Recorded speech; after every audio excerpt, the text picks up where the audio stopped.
topic this time around, we are going to talk Sony PlayStation memories. Now, this is the original PlayStation that we'll be discussing, the very first entry by Sony into the video game market. It came out in North America in the fall, September of 1995. Kind of at an interesting time in gaming. We had a lot of different machines on the market, 3DO, Jaguar, Super Nintendo was still around. We had all sorts of competition, the Sega Saturn. And, one interesting note out of this is, and the reason that Sony even brought the PlayStation to life was due to a botched deal with Nintendo, as the PlayStation was supposed to be an add-on to the Super Nintendo, a CD add-on similar to the Sega Genesis CD attachment. So Sony really got into the market more as a revenge tactic to take down Nintendo, or at least deal some damage to them for the embarrassment that they caused out of that public fallout.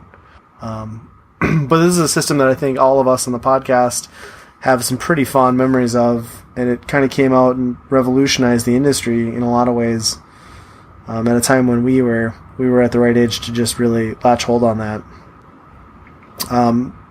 What are your guys' some of your first memories or impressions of getting a glimpse of this crazy new Sony video game system?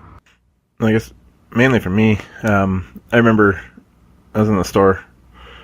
I don't remember what kind of store it was, but I was in there and they had a game on sale. It was like $3, $5 maybe, an Andretti racing game. And so I ended up buying that even before I had a PlayStation, and then I would just bring that with my memory card to a friend's house and play it. But there's just so many great games that were on it that reinvented gaming for me, I guess. Yeah, I think for me, when you started seeing the commercials and stuff for the PlayStation, at the same time Sega was still really pushing the Saturn, I used to adamantly believe Sony, this is for me the controller looked really odd. I was like, this is a weird looking controller. This system's not going to make it. It's going to die. And I would, Sega Saturn's the way to go. And then, the Saturn just kind of disappeared. And I remember going over to a cousin's on I want to say it was a Thanksgiving holiday, and they had rented one. It was my cousin who's a few years older, and he'd rented one back when you could rent systems, from your local, video store. And he had, I want to say it was the Clock Tower 2 maybe, and some weird sci-fi racing game. And that was my first real glimpse and hands-on of the PlayStation. And I think that was back when they were still a few $100s shortly after launch. It just blew me away. I could not believe how incredible the system was and how futuristic it seemed at that time. Yeah, I'm kind of the same way. I got into the PS1 kind of late. I don't know what it was. I was still playing my Sega, I think, Vector Man and a lot of those late games on the Genesis. And my friends all had Super Nintendos, and they were all into Donkey Kong Country and Yoshi's Island, which were kind of coming out at the same exact time, right? Yeah. Yep. And for me, when I went to the store, if you go to Target or whatever, and they had the kiosks or whatever, it's Crash Bandicoot kind of looks cool, whatever, but this Knights, what's on Sega Saturn, that looks incredible. Yes. And boy, when you look back now, that was the wrong opinion, straight up wrong. I had to say, that is so spot on, because I had the exact same thought. I would just go around the school telling everybody Knights, oh man, that game's amazing. I would just play this demo at Media Play back when those were still around of Knights, and just loved it. Yeah. Yeah. I don't know if I'd ever go back to Knights now, but there's probably 100 games on the PS1 that I'd happily play today. But I think my first hands-on with it really was a lot. I did have one friend that had it, and I think it was his older brother, so he had a lot of older games, more horror games.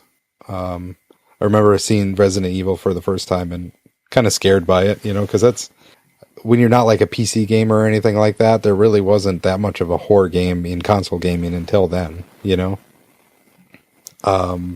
So, yeah, I thought that was pretty interesting at that point. They did have Tomb Raider, I believe. I forget some of the other ones, but Yeah, like some of the early games, there was like Jet Moto, Twisted Metal. The Cool Borders series started out early on. We had Castlevania Symphony of the Night, which that one was kind of interesting in that, like, from that point on, the introduction of the PlayStation really pushed away from 2D side-scrolling games, and 3D kind of took over, and that's where you saw like some of those early titles kind of really move away from that on the PlayStation, I think. yep. It for me, I don't know if it was must be just the people I was surrounded by, I think. But like I just totally missed out on some games like that. Like Castlevania, didn't even know it existed on the PS1, you know? Well, I think you can attribute some of that to, I mean, the fact that, you know, the PlayStation became an overwhelming success in that generation, but it took some time, because like you said, you still had these like heavy hitter, like quality titles coming out, late releases on the Super Nintendo and the Genesis. I mean, the PlayStation might have come out in 95, but it was probably, 1997 before that was like a household name? Yeah, probably. So, I mean, I think by the time a lot of us got into it, I mean, a lot of these first-gen games we probably didn't really get to. No, I don't think so. No. Because even look at like Cool Borders, nobody bought that, right? I didn't know anybody that had Cool Borders. Cool Borders 2, a year or two later, huge success. Twisted Metal. No, my nobody friends had bought that. 1080. Yeah. Yeah, nice. You had friends who liked the N64. Yeah. I actually had an N64 before the PS1, so that's part of this Did too, you? I suppose. Yeah. Sure. Yeah, I think we got 64 just after I got a PlayStation. Yeah, I never had the 64. I remember I wanted the 64 as a kid, and this was, you know, that had came out later. And I remember being in Toys R Us with my dad, and there was a kiosk set up to play like Mario 64. And like, I can really clearly remember this. Like, I was playing it a little bit, and my dad's like, it's like, this looks like it's designed for like little kids. He's like, this is like a little kid's toy. It's like, you don't want this. And I was like, okay. Like, yeah, I mean, I guess you're kind of right. Like, Yeah. and, yeah, I never did get a 64. And a year or two later, I got my PlayStation as a birthday gift. Huh. Yeah. Yeah, I was just going to say, I think that's kind of like a pivotal divide in that generation. Depending on like the slight age gap, you know, people either went all in on PlayStation, or you were that right age, you know, maybe like 9, 10, where you got the 64 and that is your favorite Nintendo system and you love that thing. And, you know, there were some monumental games there, but I think, for that early teen, you know, like early 20s age, like the PlayStation really nailed it and, you know, kind of divided the camp, in that generation. Yep. I mean, I guess what I'll say, like, when I had both of the systems, if I went to the store to rent a game, it was usually an N64 game. I don't know why. I guess that just appealed to me just a little bit more. Sure. But when I had the PS1 and the games I was playing on PS1, I had very limited games, but I played those games a lot more than the N64 games. So it's kind of strange. Like, I think I missed out on a lot of PS1 games because I didn't just randomly rent a whole bunch of ones that I didn't really know. I stuck to, you know, series that I knew and ones that I really got into really deep. Whereas N64, I kind of played all the garbage. So much of it. Yeah. Yeah, I think, you know, kind of one thing with that early iteration and early launch period of the PlayStation, and even the 64 to some extent, was just like, this was the first foray into 3D gaming being the norm. And there was a lot of growing pains in that generation, a lot of really bad design, a lot of really poor choices from developers and struggles in making a quality product. And number one, I think, in any 3D game in that era was control. And I think, you know, a big thing when you look back at the legacy of the PlayStation was halfway through that life cycle, they introduced something kind of revolutionary that slowly became the norm, and that was their introduction of the PlayStation DualShock controller. Because when you first bought a PlayStation, the original controller was just a D-pad, 4 buttons, and the shoulder buttons. But about halfway through the life of the PlayStation, they introduced the two DualShock. Vibration was one, but then the two thumbsticks, which really made controlling games that were optimized for it in a 3D environment that much smoother. First person shooters, racing games, all of that. And it eventually became the packaged controller when they rebranded it as the PlayStation X, right? The PSX, that it came bundled with that DualShock, I think, which was kind of a huge thing when you look back on that in the history of gaming, because that controller has survived to this day. I mean, yes, we got a couple new weird additions in the PS4 controller, but that has been a lasting controller from that day forward. Yeah, I mean, it's even better than some of their later ones, like a PS3. I'd rather have a PS1 controller DualShock than a PS3. Yeah, absolutely. Yeah, I think the PS2, well, it's basically the same controller. But yeah, that era is my favorite controller. And it was kind of interesting, like they kind of put some games out after the fact. Like I know Resident Evil came out with a DualShock version after Oh, really? Yeah, so there's like two versions of Resident Evil. And maybe it works on the first one, but maybe that was just a whole marketing thing to put out a new edition, say, now with DualShock or whatever. I guess I've never actually tested it out on like the original to see if it actually doesn't work or not, but I guess there's no patches on PS1, so I bet it doesn't, because like it has that button to turn it on or off, the analog. Yeah. I was just gonna say, I thought some of the earlier controllers had a little button to activate them. Yep. If the game supported it, it would do it then. Yeah. And I feel like, I was always like a big advocate of that. I bought that before it was the standard controller, and I bought Ape Escape, and I was just like blown away by the way they were able to incorporate that. And I would always like try to show it to friends and stuff, because I was like one of the first people I knew, even though I got the PlayStation later, that had it, and I was always like trying to pitch it to my friends. And like, to me, it was like such a clear breakthrough and innovation, and it just kind of took the rest of the mainstream to get a little more used to it, I think. But yeah, it really changed the whole experience and enjoyment with 3D games, and made them much more tolerable. And once developers get the hang of how things should play, that was a huge thing. Yep.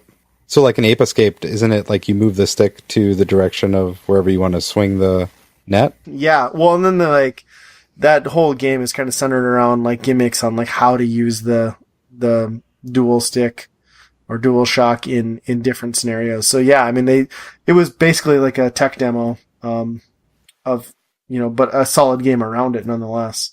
So there would be like tank sections or RC car sections. It was really a great introduction to that. Huh. And they even had like mini games, like twin stick shooter of sorts. I can't remember what the name was called, but I used to play with my dad all the time. It was like this top down single screen shooter. And we would just call it like Pigs in Space, because basically you were flying the spaceship and like pigs would fly at you. We would play that for hours. It was like super solid controls, kind of a Smash TV sort of control with the two sticks, one to move, one to aim. Really good. And I think, you could argue that, the introduction of the DualShock kind of brought on this really polished, really good set of like later releases in the PlayStation's life cycle, that really innovated, not only what the first generation of the games had laid down on the PlayStation, but just gaming in general, and brought some franchises that have stuck around to this day. Yeah, for sure. I think most of my games that I really got into were the later releases, for sure. I think that's kind of when I got my PS1. I just don't remember exactly the year that I got mine, but it had to have been probably 97, 98 maybe. Yeah, that's probably about the time. That's about when I got mine. Yeah. I mean, my first big one that I really got into was obviously Final Fantasy VII. I think a lot of people got into that one, as it's the best-selling game on the system. Yeah. Well, that's kind of the game that won over, North American audiences to RPGs. I mean, the marketing strategy behind that was huge. Yeah. And the thing is, like, I emulated like a lot of the NES games. I never played the Super Nintendo ones, so at that point, and then Final Fantasy just blew the doors off me, and that really kind of sent me down the road of loving RPGs, and the PS1 just was chock full of them.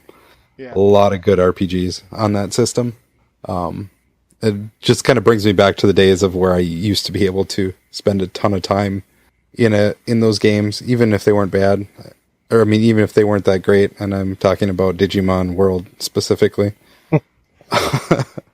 But putting a lot of hours into games like that, and being able to have the time to do that, it's something that I kind of miss. Yeah.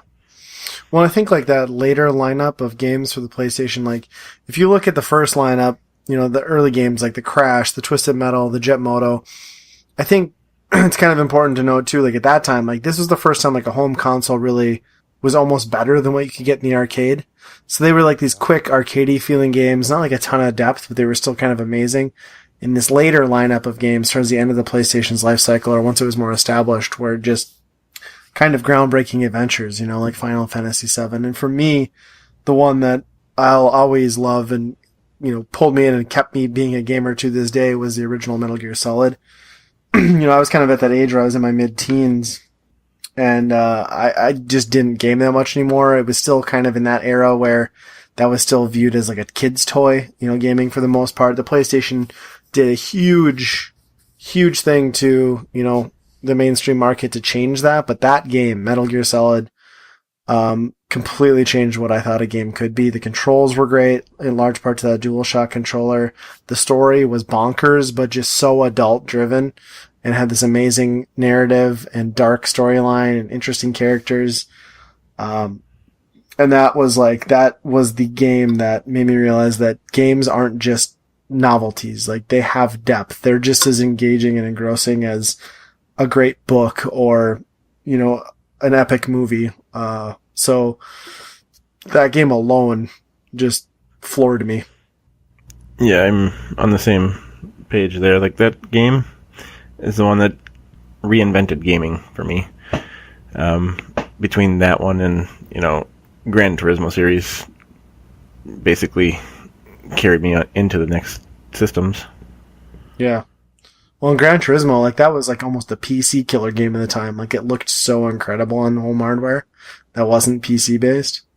I think I put the most hours out of any PS1 game. It was Gran Turismo 2 for sure. Yeah, great game. Just the lighting effects at the time were just jaw dropping. Yep. That, and then you could just rubber band the trigger and just grab that circle track or oval track on the wall. Yeah, basically farm money. Yeah. Yep. Yeah, that game.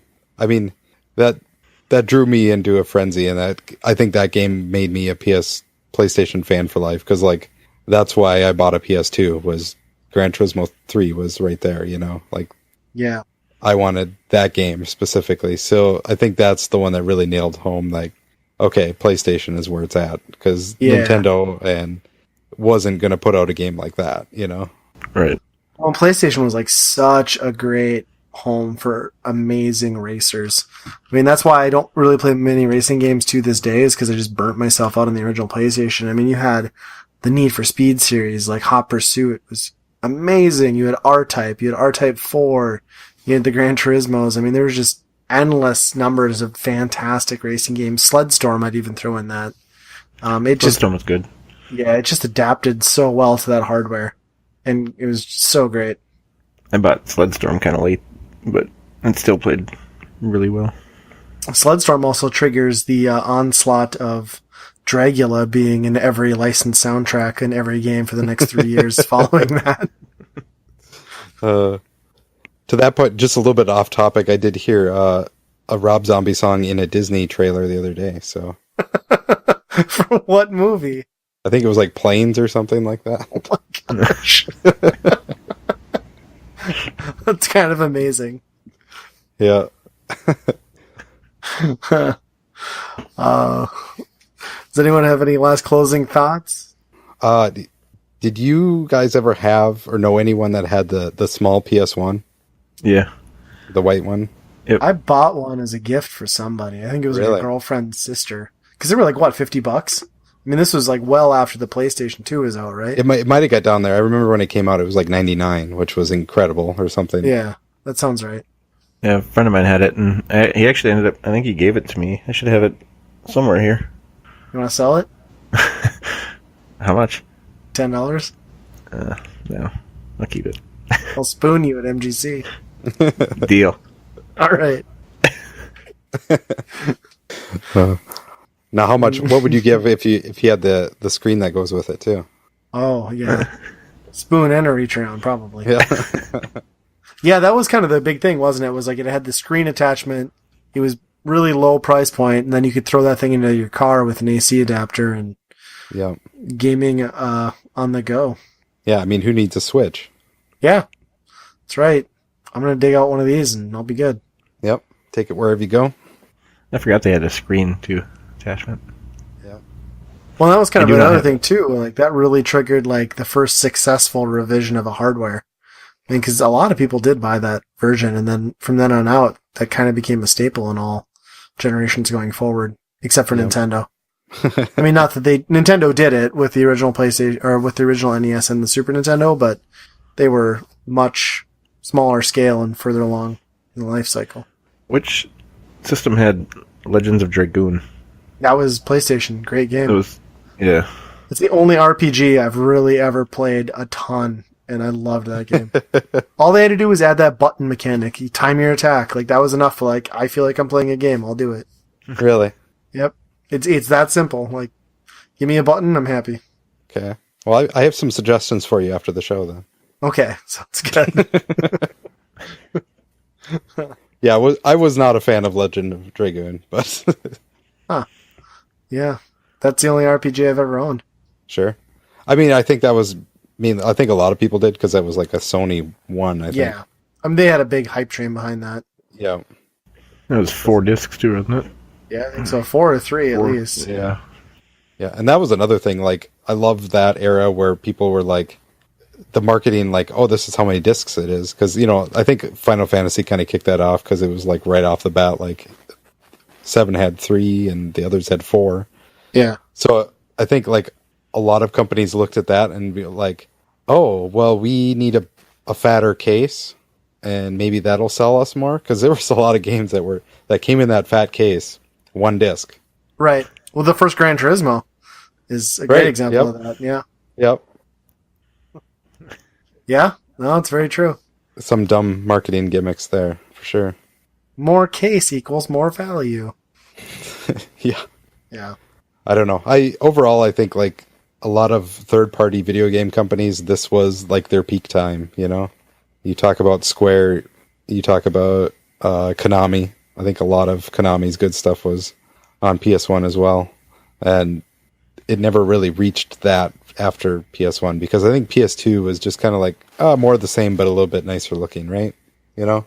Yeah. Well, and the PlayStation marked the end of Nintendo's dominance in the home console market, you know, after a 10-year run of being on top, and they've never regained that in its entirety. So it's kind of incredible that you know, in the birth of the PlayStation, as a result of Nintendo's action, they created one of their own worst enemies. Right. And very quickly, they kind of not even competing with each other, you know, because they've segmented their customers out so much that you kind of know where you want to be in that marketplace now. Yep. Yeah.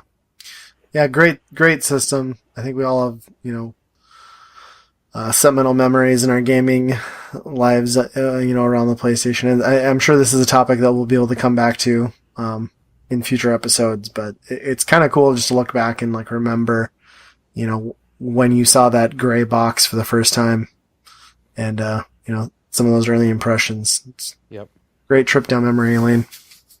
So the real question here, like a mini buy, rent, burn here on what the best Madden game for PS1 was. I don't even know. It's a trick question. It was obviously NFL Fever. Probably Game Day. Or what was that? Triple Play Baseball? Oh, yeah. That's probably going on a different sport there, but probably the best sports game. Yeah. I suppose that's another thing. Like, the sports really went crazy on the PS1, right? Like, Yeah. there was way too many of them. Yeah. It was almost like Sega Genesis levels of sports game. Probably worse. Right. Yeah, because, I mean, there was multiple companies making the same game, essentially. Yeah. Over and Annual over. installments from everyone. Yeah. And the best one, 989, showed up. So 989, the death of all things good on the PlayStation. That it will be another episode. That will be a topic in itself, where we will go through the laundry list of amazing titles that 989 ruined. Catchy. I can still hear that though, 989. right, Studios. It's like It's burned in the in your game. brain. Wait, that's Yeah. a different. that's EA. I almost said that too. It's in the game, kind of just fits so well with that. It's probably the same voice actor. Yeah. Yeah, good stuff.